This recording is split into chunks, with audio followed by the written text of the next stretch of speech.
కొత్త తరం అంటే ఇప్పుడు పుట్టే పిల్లల సంఖ్య దేశంలో తగ్గిపోతుంది.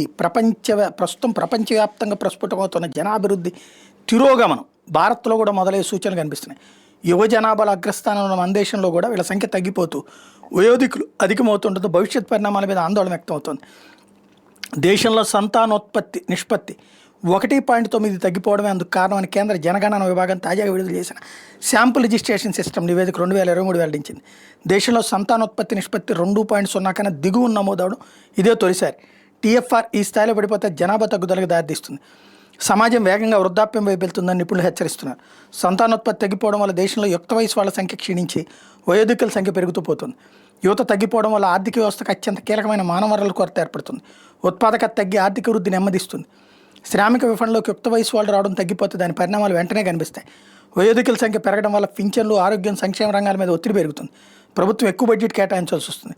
ప్రపంచవ్యాప్తంగా కొన్ని దేశాలు జనాభా తిరోగమన దశలోకి వెళ్ళిపోవడంతో అక్కడ ఆర్థిక మందగమనం కనిపిస్తుంది. దేశంలోని గ్రామీణ ప్రాంతాల్లో సంతానోత్పత్తి నిష్పత్తి 2.1 అయితే పట్టణ ప్రాంతాల్లో 1.5.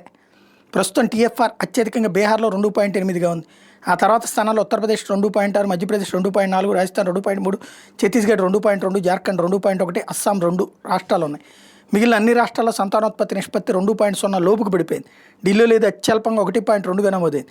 ఇదే వరుసలో తమిళనాడు, పశ్చిమ బెంగాల్, మహారాష్ట్ర, ఆంధ్రప్రదేశ్, తెలంగాణ, జమ్మూ కాశ్మీర్, కర్ణాటక, కేరళ ఉన్నాయి.